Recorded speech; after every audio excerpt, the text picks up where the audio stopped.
Hii filamu nimewahi kuifanya kwa sababu imetoka sehemu ya pili. Nimeamua kuifanya tena kwa upya sehemu ya kwanza ili kila mmoja tuelewane vizuri, tusije tukachanganyana huko mbele. Hii filamu ni ya Thailand. Filamu inaanza na simulizi ya mabadiliko ya tabia ya nchi. Hii ni hali ya hewa ambayo kila mmoja ikitokea wewe inamchanganya. Huu ni msimu ambao wananchi wanaujua ni msimu wa kichawi. Moja kati ya kipindi ambacho raia wanakiogopa sana. Ni wakati ambao wachawi huachilia nguvu zao ili kujaribu uwezo wao. Kwa wenye bahati mbaya wanaweza kuathirika na nguvu hizo. Siku hii kulikuwa kuna mwanamke mmoja alikuwa anajifungua huku anasaidiwa na mkunga. Kulikuwa na kunguru wametanda kila kona. Hii ilikuwa ni ishara mbaya sana kwa jamii hii. Mtoto alipozaliwa, kile kitovu kinamvuta mtoto kuingia ndani. Kile kitovu baada ya kukatika kikarudi ndani ya tumbo la mama. Hili jambo likamfanya mkunga kuwa na hofu kubwa sana. Akawa amemweka huyo mtoto chini, akasema kwamba huyu ni mtoto wa shetani, kisha akawa amekimbia nje kwa hofu. Mama huyu anaitwa Nau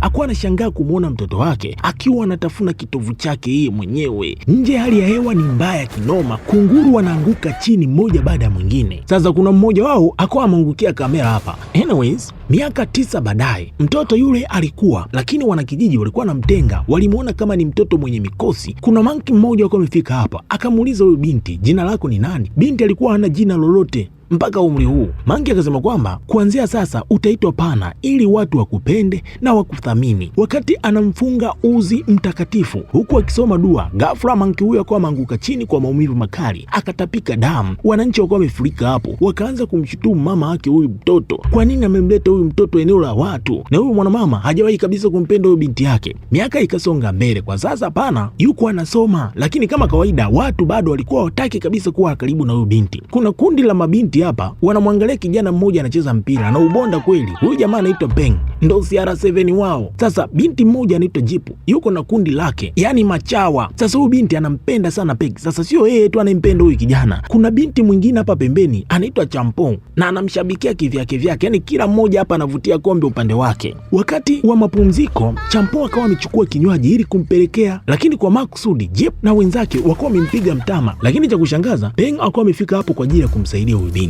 Champong anashangaa kumuona Peng usoni kwake ana buibui, hivyo akawa amemtoa na kumuua huyo buibui. Akiwa hapo akaanza kushangaa, anaandamwa na buibui kila kona. Hili jambo ni yeye mwenyewe anaona, watu wengine wanashangaa nini kinachotokea kwa huyu binti. Akaanza kujikuna kiasi kwamba akawa anajiumiza kabisa mwili wake. Sasa muda huu Pano yeye yuko kwa mbali, anaangalia tu kila kitu kilichokuwa kinaendelea hapa. Upande wa Pana sio tu shuleni watu walikuwa wanamtenga, mpaka mtaani wananchi wanamchukulia huyu binti kama mkosi fulani hivi, lakini binti mwenyewe yuko na harakati zake tu. Alikuwa anafanya kazi na shangazi mmoja anaitwa Yam pamoja na mme wake. Wao walikuwa wanampenda sana na walikuwa wanajitahidi kumlipa vizuri sana huyu binti, wakiwa wanaamini kwamba binti atapambana, atasoma na atatimiza ndoto zake. Huyu binti alikuwa anatamani sana kuwa mwalimu. Sasa binti alipotoka hapo akaenda moja kwa moja kwa mjomba wake kumpelekea chakula. Huyu mjomba anaitwa Daiseni. Akawa amekutana na binti mmoja Siadao ambaye yeye alitokea kumpenda sana Pana na alimpenda kama rafiki yake. Wakawa wamepiga picha kwa pamoja, hauwezi ukatupwa na kila mmoja. Walipotoka hapo wakakutana na kijana mmoja anaitwa Bin ambaye alikuwa anatembeza kichapo kwa kikundi cha watu fulani walikuwa wamefika hapo na kwa wamechukua pesa. Sasa akiwa hapo, baada ya kumtazama Pana, kijana Bin akawa amepoteza umakini. Yule jamaa alikuwa anapambana naye akawa amemchoma kwa kisu. Baada ya kundi hilo kuwa limeondoka hapo, Pana akawa amemsogelea hapo, lakini Bin akawa amemkataza asimguse. Akamuuliza, unataka kuniua kama ulivyomuua mamaangu? Sasa ilikuwaje? Hawa watu walikuwa ni marafiki tangu utotoni. Inaelezwa kwamba huko miaka ya nyuma Pana alikuwa rafiki yake kipenzi sana Bin. Siku moja alienda kumtembelea kwao, lakini mama yake alikuwa amefika hapo,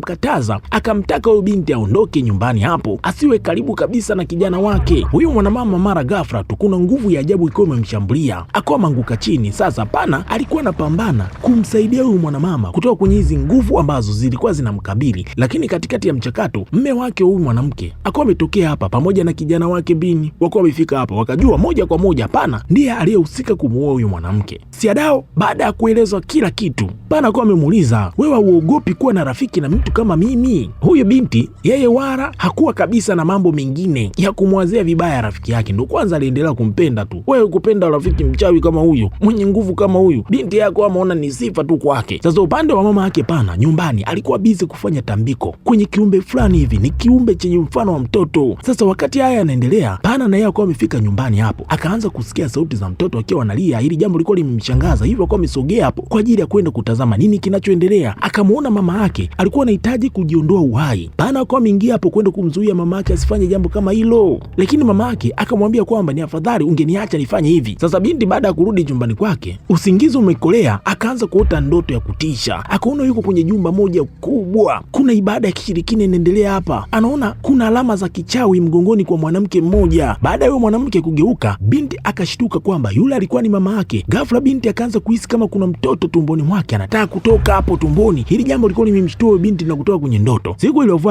wanakijiji wakagundua kwamba kuna mwili wa bwana mkubwa mmoja anaitwa Tuo. Ni mvuvi ambaye anaeleweka sana hapa, amekufa kwenye maji. Polisi baada ya kuchunguza wakasema kwamba huyu mvuvi ni mzoefu, haiwezekani kabisa kuzama na kufa maji kirahisi namna hii. Huyu ni mvuvi tangu mtoto mpaka kafika umri huu. Polisi baada ya kukagua wakaona kuna kitu ambacho kilikuwa kimeambatanishwa na samaki. Hapa ni kitu cha kishirikina. Mke wa Tuo baada ya kuona hilo jambo akamtuhumu Pana kwamba yeye ndiye amehusika na haya mambo. Pana baada ya kuona hivi ikabidi kukimbia, kwa sababu kila jambo baya linapotokea kwenye hichi kijiji yeye ndio anasotewa kidole. Baadaye akiwa na rafiki yake wanapiga stori, rafiki yake anamuuliza mbona wanakijiji wanakuandama sana kwenye haya mambo mabaya. Pana akasema kwamba yule mwanaume aliyekufa ni kweli inavyoonekana amerogwa, hajafa tu kikawaida. Akasema kwamba yeye aliota ndoto ambayo inafanana kabisa na hichi kifo cha huyu mtu. Kuna mwanaume mmoja alimuona kwenye ndoto yake akiwa na tatuu na alikuwa anafanya mambo ya kishetani. Sasa yeye hamkumbuki vizuri uso wake, lakini anakumbuka ile tatuu, hivyo akawa ameichora hapo kwenye karatasi. Baada ya kumaliza kupiga stori, wakati wanaondoka, Dao akawa ametambua kwamba rafiki yake ameingia hedhi kwa mara ya kwanza. Sasa yeye Pana ni mgeni kwenye haya mambo, lakini rafiki yake alikuwa ni mkongwe, hivyo akawa amemchukua ili kwenda kumtuliza na kwenda kumtafutia vifaa vya kujiweka vizuri. Yeye akaenda kununua pedi. Sasa akiwa dukani, huyu binti baba yake ni askari polisi, ni askari moja mwaminifu sana kwenye hichi kijiji. Binti akiwa bize na mambo yake akawa amegongana na mwanaume mmoja ambaye akawa amemsaidia kumwokotea huyu binti kila kitu chake. Sasa binti kwenye kumtazama vizuri huyu jamaa kifuani akawa ameiona tatuu ambayo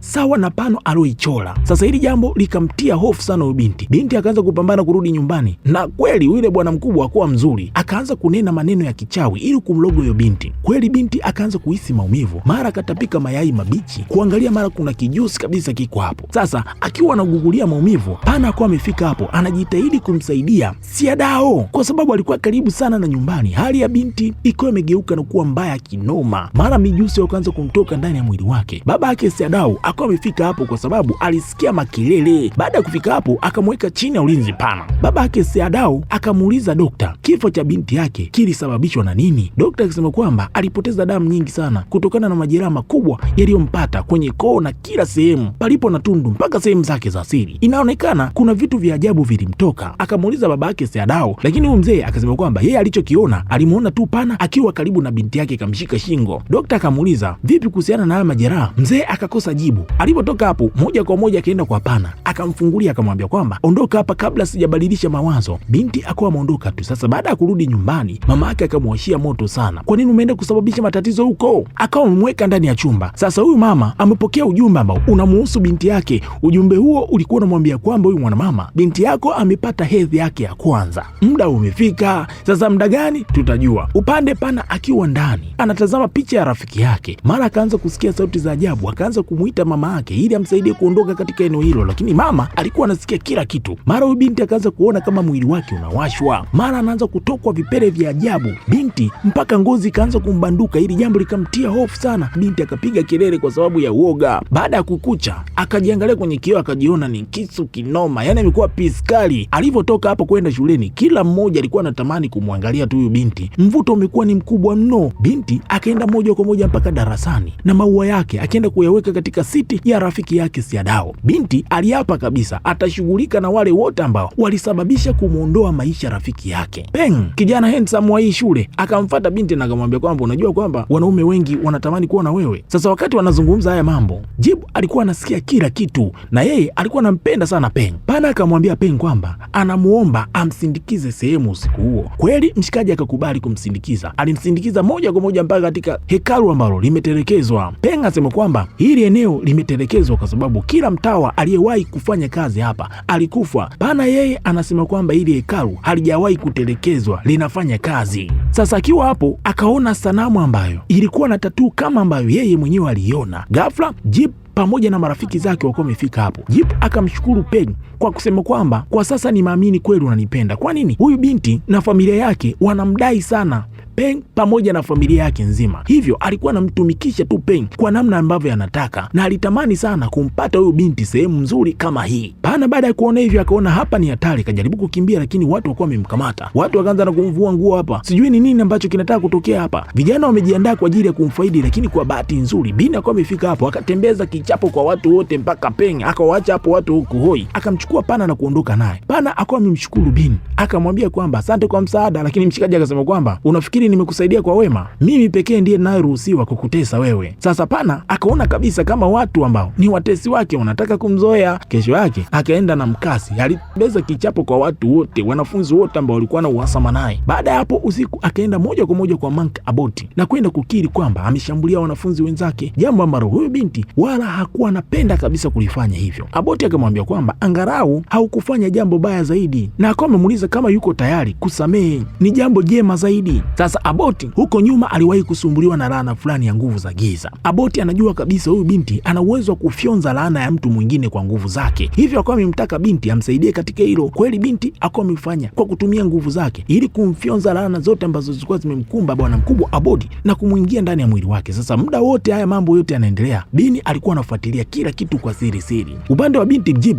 baada ya kupigwa pamoja na marafiki zake, wakaenda kwa mganga ili wamloge binti Pan, walipe kisasi kabisa ili wamuue kwa uchawi mweusi. Sasa huyo binti ndio ikafichuliwa kwamba alimroga yule mwanafunzi mwenzake Champong kule shuleni kwa mabuibui. Mganga huyu kweli kwa amefanya kazi, akatuma kazi yake nzito sana kwa binti Pana, limdoli likaenda kushambulia. Sasa binti kamaliza harakati zake, karudi nyumbani, kafunga mlango vizuri, mara mlango ukafunguliwa kwa nguvu na kimetumwa kwa ajili ya kumuua kabisa. Sasa binti akawa amezidiwa kabisa, mara mjomba kubwa la maadui Dines akawa amefika hapo, akakipasua kile kindoli, jambo lililowashtua sana Jib pamoja na marafiki zake wote. Yule mganga akaamua kutuma uchawi mwingine ili kumwangamiza kabisa binti, lakini Dines akawa amegundua sasa huyu jamaa ni mchawi muda mrefu sana, hii michezo anaijua. Akaona sawa, unataka show, akaamua kumpa yule mganga show ya kutosha, ambao ulimpasua kabisa yule mganga mbele ya wateja wake. Mjomba Dines akamwambia Pana kwamba kwa sasa upo salama, kisha akamgeukia mama yake Pana, wewe mbona umeshindwa kumlea huyu mtoto kama jinsi ambavyo ulipaswa kufanya? Pana akawa ameingilia kati. Dines akacheka kwa dharau, akamwambia kwamba Nauan sio mama yako halisi, alilipwa ili akubebe wewe tumboni kwake na kukuzaa. Dines akatupa fungu la pesa kwa huyu mwanamke, akamwambia kwamba kazi yako imeisha, chukua pesa, ondoka. Huyu mwanamama akawa ameingia ndani analialia. Dines akawa amemgeukia Pana, akamwambia kwamba kwa sasa wewe utachukua nafasi ya mama yako. Pana akajaribu kujinasua hapo, akawa muona tatu kifuani kwa Dines, akashtuka sana, akasema kwamba wewe ndiye uliyemuua rafiki yangu. Mjomba akasema kwamba wewe ndiye sababu ya binti huyo kuwa amefariki.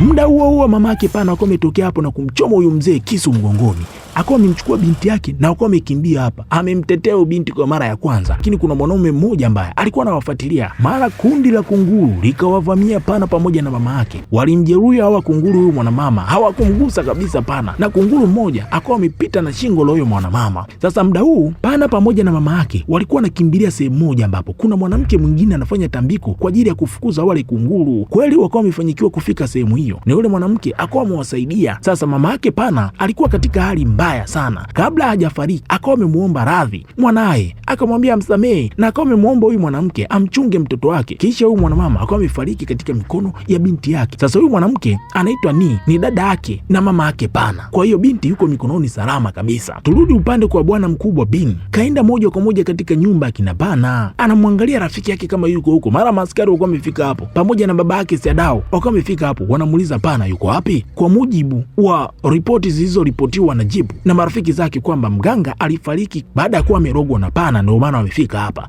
Sasa ukiwa hapo wakaanza kuchunguza hii nyumba. Kwenye kuchunguza mara wakawa wamepanda upande wa juu, wakakuta kuna vifaa vingi sana vya kishirikina pamoja na toi fulani hivi kama kitoto cha ajabu. Hili jambo lilikuwa limewashangaza sana, wakaamua kukichukua na kukipeleka moja kwa moja kwa Abodi kwenda kuuliza hiki ni nini, kilivyopigwa maji matakatifu kikajikunja kana kwamba kina uhai. Abodi akieleza kwamba baadhi ya madhehebu ya wachawi, hususan wachawi mweusi, huhifadhi nguvu zao ndani ya tumbo la mwanamke. Mtoto anayezaliwa kuzaliwa kupitia tumbo hilo hulisi nguvu hizo. Sasa kwa mujibu wa hiki kilichotokea hapa, kilifyonzwa nguvu zote na Pana akiwa bado tumboni, ndiyo sababu nguvu zote ziko kwa Pana. Sasa baada ya mapolisi kuwa wameondoka hapa, Bini akawa amebaki. Abbott akamjuza Bini kwamba Pano ana uwezo wa kuondoa laana kutoka katika mtu mwingine na kumwingia ndani mwake. Hiyo ndo nguvu alionayo. Akasema kwamba baada ya kuwa nimegundua kipaji hicho, niliamua kumsaidia huyo binti. Akamweleza kijana Bini kwamba mama yako siku alivyofariki, Pana alikuwa anajaribu kumwokoa mama yako. Yeye hakuhusika kabisa katika kumuua mama yako, bali mama yako alifariki dunia kwa sababu alitumia dawa ya mapenzi ili kumtega baba yako kwa siri. Kijana akaona alikuwa anamkasirikia rafiki yake tangu utotoni kwa miaka mingi bila sababu ya aina yoyote. Kijana akaona kabisa anayo haja ya kumsaidia rafiki yake Pana, lakini atampata wapi na ataanzia wapi? Hilo ndo swali. Sasa upande wa Pana pamoja na mwana mama Ni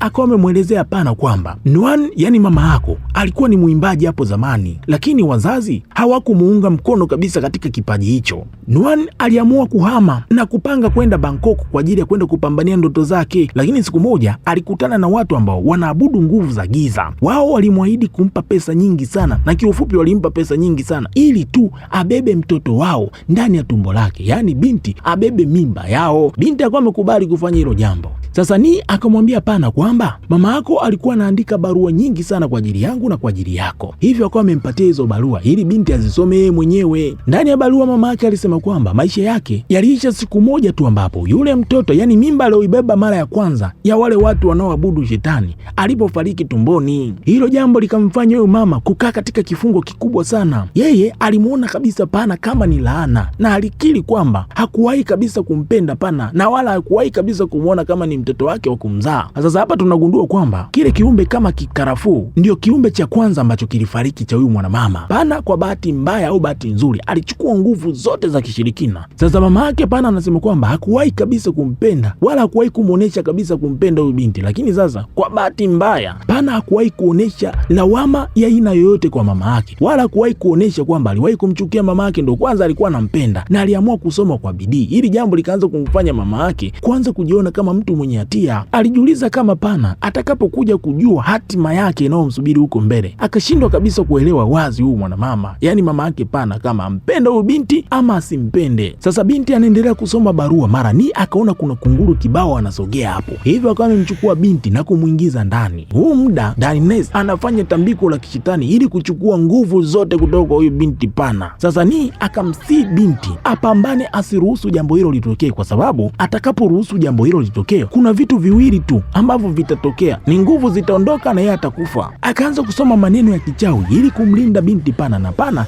akaanza kupambana ili kuzuia zile nguvu kutoka. Pana akaanza kuona kumbukumbu za zamani, mateso yake aliyopitia, kunyanyaswa, maumivu na kifo cha rafiki yake pamoja na kifo cha mama yake, vyote vimesababishwa na uchawi mweusi. Pana akasema kwamba mmeniambia niwe pepo, si ndio? Basi nitakuwa pepo. Mjomba akashindwa kabisa kuzichukua hizo nguvu kwa nguvu. Usiku huo Pana akaanza kufanya tambiko. Aise, binti walikuwa wanamtamani kuwa mchawi, sasa akaamua kuwa mchawi kweli kweli. Akatengeneza mwanasesere wa kichawi. Sasa muda huu upande wa Jib yuko pamoja na mpenzi wake Peng, wanapiga story. Jib akamjaza kichwa mpenzi wake, akamwambia kwamba hatakiwi kabisa kuwa na wasiwasi na Pana kwa sababu kwa sasa ana kinga nzuri, kinga ambayo inaweza kumlinda na laana za aina yoyote za kichawi. Akamwonyesha kiboksi ambacho kimejaa damu ya mbwa mweusi, damu ambayo inaweza kuvunja laana aina yoyote ya uchawi mweusi. Basi Peng akamsifia mpenzi wake, akasema kwamba anahitaji kwenda nyumbani. Alipotoka tu chumbani, kuna mtu mmoja akafika hapa akachukua nywele za Jib ambazo zilikuwa zimebaki kwenye mto wake. Jib baada ya kurudi ndani akamkuta Pana yuko hapo anamsubiri. Jib akajaribu kuchukua lile boksi la kinga, lakini Pana akamwahi kwa kutumia nguvu zake. Akatoka nje akakutana na marehemu mganga wake yuko hapo, akamvuta nywele na akamng'oa kabisa. Sasa upande wa Peng, mpenzi wake Jim akaenda moja kwa moja kwa Darkness. Sana jua huyu jamani mganga kafika hapa anataka kumroga binti mmoja hivi ampende. Huyu binti anayetaka kurogwa hapa ni mgeni kwenye hichi kijiji. Wakati huyu mzee anaendeleza harakati zake, ni muda ambao huu Pana na yeye akawa anatengeneza uchawi kwa ajili ya kumloga huyu mzee. Sasa huyu mzee ni mkongwe kwenye uchawi, akahisi kabisa hapa kuna jambo. Mzee akawa ameingia ndani akachukua zana zake, kajipanga kwa vita. Kwenye kutafuta kweli akawa ameipata hirizi ambayo imetengenezwa na Pana. Pana akawa amegundua kwamba huyu mzee kagundua, hivyo akawa amejitokeza hapo akamshambulia, lakini mzee akawa amemzidi nguvu. Binti akawa amejinasua baada ya kuwa amemshambulia huyu mzee kwa kisu. Sasa mzee anataka kabisa kummaliza huyu binti, mara binti kapotea. Mzee anakuja kushtuka, pana akatokea hapo, akawa amemmwagia ile damu ya mbwa mweusi. Mzee nguvu zake za kichawi zilikuwa zimeisha hapo hapo. Sasa akawa amebaki chini katulia, kisha akawa amemzimisha kabisa huyu mzee. Sasa kijana Peng alikuwa bado anachungulia tu, mara akasikia kama kuna mtu nje analia. Kwenye kugeuka ni Jipu kafika hapo. Jipu anamwambia kwamba mimi nakupenda, usiniache. Pia mara pana katokea mbele yake. Mjamaa akaomba sana msamaha, lakini binti anaelewa, basi akawa amewachukua akawafunga na kamba. Hiyo haitoshi, pana akamuuliza Peng kwamba hii miguu ndo unaitumia kucheza mpira, si ndio?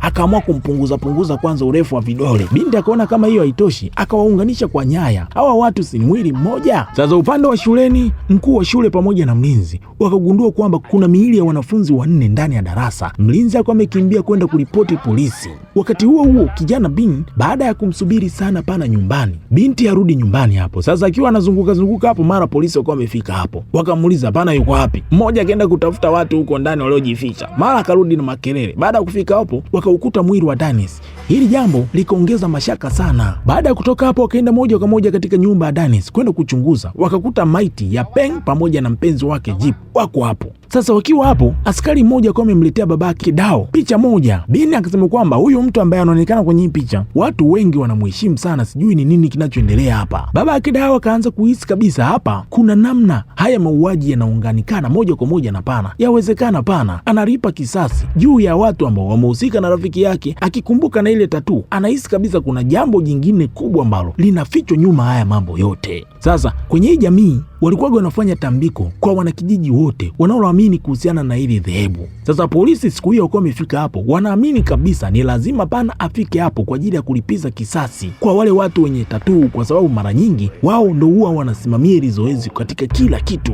Katikati ya chakula kuna mwanaume mmoja akawa ametema chakula chake, akawa amegundua kwamba kulikuwa kuna ilizi ndani yake. Mwanaume huyo akawa amepagawa hapo hapo, akachana na shati lake, akaonesha ile tatuu yake kifuani. Mara wengine vaibu zikawa zimepanda, ni kupandisha mapepo tu. Polisi wakawa wametoka hapo kwenda kujaribu kuzuia. Katikati ya shangwe, mara pana akawa ametokea hapo, yuko zake bize tu na dua za kichawi. Ni mambo ya kishirikina tu. Waathirika wote walikuwa ni watu ambao ni washiriki wa lile dhehebu la kishetani. Sasa binti anakuja kushangaa, hata shangazi yake Yam pamoja na mume wake, watu ambao walikuwa wanatokea kumpenda, kumbe na wao ni washiriki wa hili dhehebu. Binti akawa amefika hapo kwa ajili ya kumsii binti pana aache mara moja hili jambo, lakini pana akasema kwamba watu aliowaheshimu ndio wamemuumiza tangu mwanzoni. Ghafla mkuu wa shule alikuwa ameingilia kati hii shughuli, akawatuliza watu wake, akamkamata binti kwenye vigoda vyake, akamuingizia uchawi mweusi. Pana akashangaa sana, mkuu wake wa shule ndiye mchawi tena mkuu. Akamsii asimuumize Bini rafiki yake. Mkuu huyo akamwambia kwamba sitamuumiza kama tu utakubali wewe tuongozane wote. Kweli binti ili kumwokoa rafiki yake, Pana akawa amekubali, lakini baada ya yeye Pana kuwa ameondolewa hapa, huyu mzee hakumwacha Bini awe huru, kwa maana ya kumtoa ule uchawi. Ni uchawi mmoja mbaya kinoma, yani kama samaki fulani hivi anakuwa ndani ya maji, lakini ni ndani ya mwili wa huyu jamaa. Aboti akawa amepambana sana kutoa ule uchawi ndani ya mwili wa huyu kijana ili kijana awe huru, lakini ilikuwa ni ngoma ngumu. Kisha kuna mwanamke mmoja akawa ameingia ndani kwenye ile hekalu. Alikuwa ni kafika hapo kwa ajili ya kusaidia hilo jambo. Aisee, alipambana huyu mwanamke kwa kutumia nguvu zake zote, lakini wapi, ngoma ni ngumu. Ukianza kuona mpaka mtaalamu anachanganyikiwa.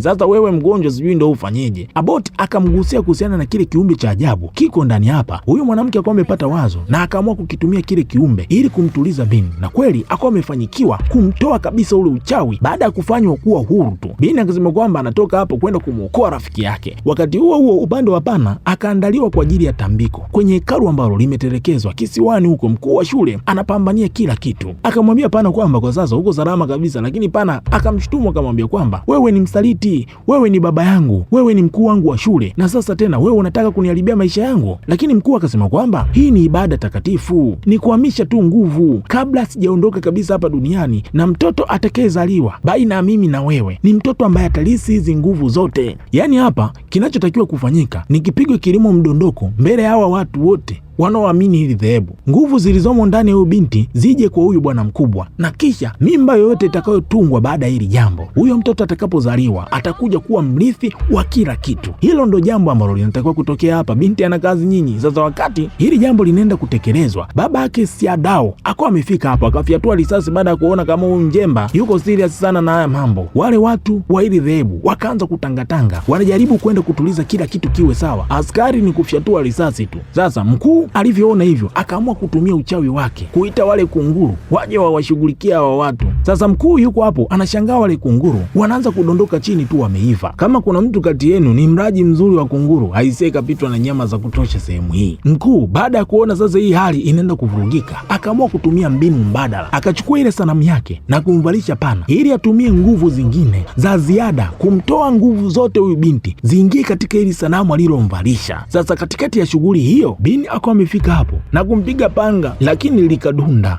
Ngoma ni ngumu. Akawa amemsogelea Bin ili amnyoshe kidogo kabla hajafanya kitu chochote ili kumwangamiza kabisa Bin. Mara akawa amewaka moto. Kumbe nini, yuko bize tu na tambiko. Huyo mkuu wa shule akawa amewaka moto, lakini jamani mgumu nyinyi. Akaamua kutumia udongo na ardhi yake akajizima moto, kisha akawa ametuma kombora moja kali sana kwa Nii. Kombora hilo lilimtuliza kwanza Nii, akavute upepo. Ngoma ni ngumu hii. Wakati huo huo Bin akamwokoa pana, lakini sasa yule mkuu wa shule akamkamata Bin, akamtaka binti avae kile kinyago ili yeye mwenyewe amwamishie nguvu zake zote kwa kutumia uwezo wake wa kichawi. Kamteka Bin ili binti afanye kama atakavyotaka. Binti akawa anafanya hivyo hivyo anavyoambiwa. Bin anajaribu kumzuia, lakini binti ili kumwokoa Bin anajaribu kufuata hivyo hivyo. Katikati ya mchakato, Bin akawa amemuumiza huyo mshikaji kulingana na majeraha aliyokuwa nayo kwenye mikono. Pana akawa amepata nafasi ya kujinasua. Bin akamwamuru amchome kwa fimbo ambayo yuko hapo ili amuue yeye pamoja na mkuu wa shule. Kweli Pana akawa amefanya jambo hilo, akawachoma watu wote wawili. Mkuu wa shule akawa ameanguka chini, yuko hoi,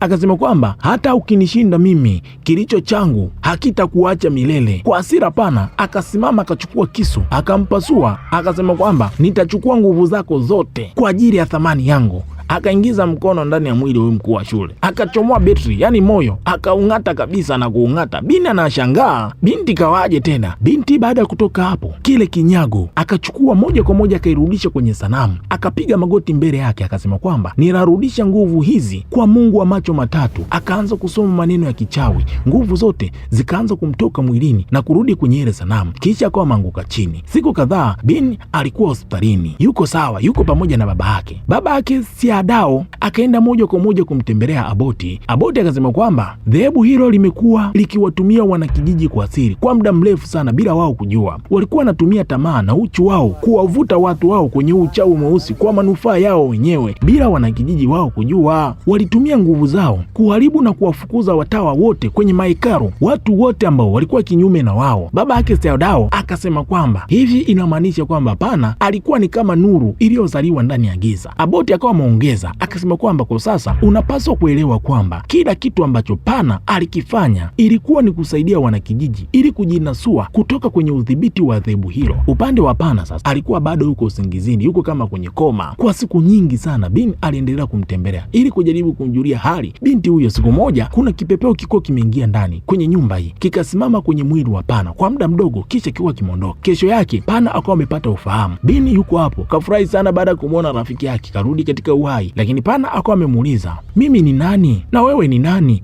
Binti hana kumbukumbu ya aina yoyote. Miaka michache baadaye tunamwona Pana kwa sasa anasoma chuo kikuu. Mwalimu akawa amewakemea wanafunzi fulani hivyo walikuwa na wakorofi, wana vurugu. Pana mwenyewe hakuwa anapendezwa sana na haya makelele, akawa amewatazama kwa jicho moja kali sana kuonesha kwamba haridhiki na kile ambacho wao wanakifanya. Filamu hii haijaishia hapa, tutakutana katika sehemu nyingine ya pili ya filamu hii. Subscribe, like, comment. Karibu.